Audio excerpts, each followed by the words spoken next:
I'm Savvy Mike, and this is I Am Savvy Mike TV. And Maul decides to give us a little bit more insight as to why Drake openly dissed LeBron James in his new freestyle, Fighting Irish. Let's listen. He's a couple months old. And I thought it was, his way of kind of like, because I'm sure people have been reaching out to him and kind of like, backsliding and, backtracking certain actions and reaching out to him. And I think this is probably his way of letting those people know, like, nah, fam, like that wasn't, like you got to stay over there. You pick the side, stay over there. I think this was a cool way of doing that. Do you think he chose to leak it or had someone purposely leak it based off, because you brought up in the last episode that LeBron at his birthday party requested Man of the Garden and rapped it because Drake unfollowed him.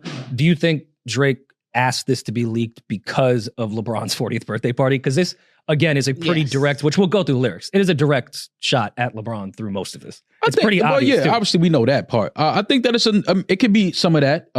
That probably is some of it. I believe that, LeBron has probably reached out, through some avenues or, directly, however he can, to probably have a conversation with Drake. And I think this is probably Drake's way of saying, like, fam, like, like, don't try to hit my line. Like, this is what it is. This is where I'm at. Like, y'all knew what it was when, we was at at Mike Rubin's party. And like, y'all knew the energy was different. I didn't speak to nobody. You know what I mean? Like, so I think this is his way of kind of like just standing down on that. Like, yo, listen, this is what it is. Like, it ain't no beef, but we never gonna be as chummy and as cool as we were. Like, you pick that side, stay over there. I'm indifferent with it because I did see, even like people that I do think are actually objective and just music fans analyzing this, I did see people view this as Drake pretty much calling himself a victim in a rap battle that he very much engaged in and continued for a week straight to have Kendrick Lamar reply again. And now is playing victim. I get that point of view, but I don't really think... You think this is playing victim? I think he can't win for losing when it comes to rapping about the situation that happened in the last 6 months, even though I was someone that's been on record saying, I can't wait to hear what Drake and Cole have to say in, reflecting on everything that happened. So I'm here for all this. I like the record. Anytime there's some conductor shit and Drake is rapping like a fucking lonely mafioso, I'm here for it every time. I think it's great. Even though I don't think this is his best rapping, I did like the way he addressed it. And if I had friends of 15, 20 years and somebody called me a pedophile and you bought a ticket to go watch it, I'm feeling away. So I don't think Drake is playing victim in per se of that battle. I think he is rightfully so upset at some of his friends that like, oh, you really went to that show? Like, I thought we was like close like that. So I understand that. And I think that's why he can't win for losing. Because people, I think even DJ had posted something about him playing victim off when he was the aggressor. I get that, but this is separate. This is his friends that he's mad at. He doesn't really address Kendrick in this whatsoever. This is all direct, mainly at LeBron. The only problem I have with what he was saying, the world fell in love with gimmicks. Even my brothers got tickets. Seemed like they loved every minute. I get it. He's mad at all his friends that were there.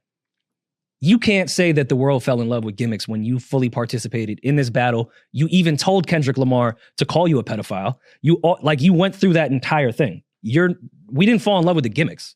You got what you asked for. Now, is Drake playing victim? I don't know. I don't know. I just think at the end of the day, he's sitting somewhere reflecting on the ramifications that have come with battling Kendrick Lamar and losing that battle to Kendrick Lamar. And I think this whole Fighting Irish freestyle is probably some shit he's just been writing down. Hopefully, a lot of people are still saying a ghostwriter was involved with this one. I don't know. Maybe not. It's Drake. Who knows?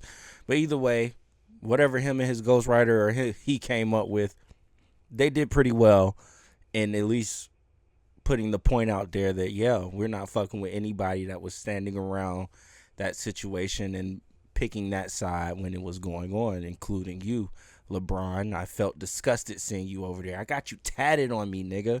Why the fuck are you sitting over there dancing to Not Like Us and rapping to Man at the Garden? I think, honestly, Let's be honest. Drake saw that and was like, "Oh shit, this nigga LeBron is really rocking with Kendrick Lamar right now. You know what? I got something for him. Write some shit to a conductor beat. That's pretty fucking hard. I'm not gonna lie. That Drake song, Fighting Irish, is pretty good. It's pretty good. I want to hear the full version.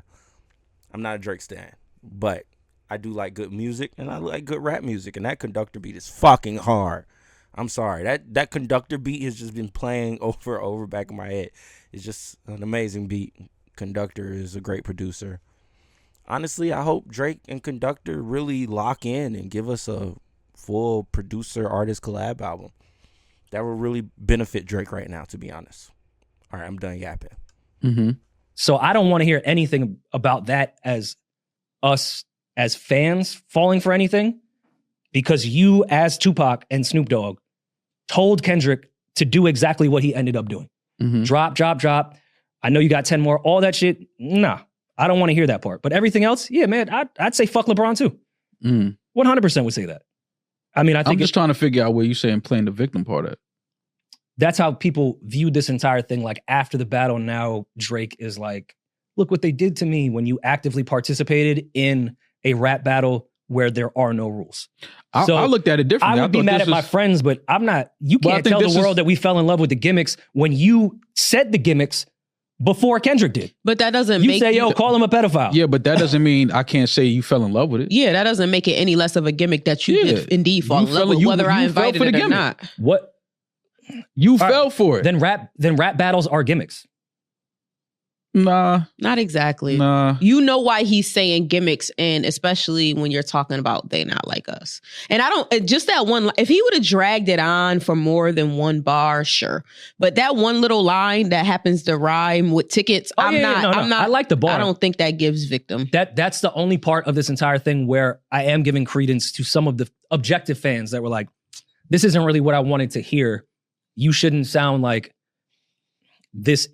you're the victim in a situation that you very much were an active participant in. It just didn't go the way maybe you thought it was going to go. But other than that, I do think it's a cool freestyle. I wish he would have finished it. My guess is that he was going to scrap it, but he had the footage and was like, let me just get this shit out. Mm-hmm. I don't know if you had spoken to him, but... To double back, he did mention that kind of like that gimmick thing on verse 3 again. He said, this nigga pulled a rabbit out the hat and y'all love a magician. So it wasn't just mentioned once. I'll bring that up.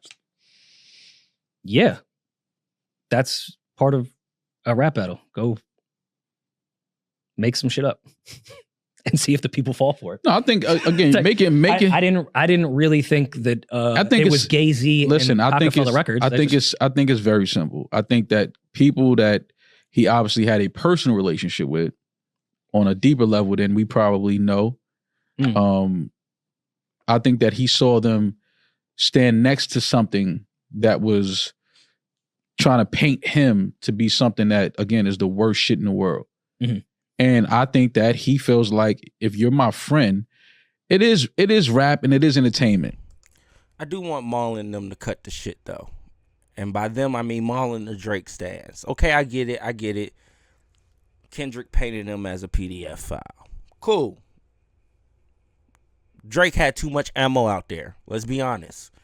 It was too much ammo, too much of a fucking rabbit trail that led you down a rabbit hole to find out that this nigga might be nasty.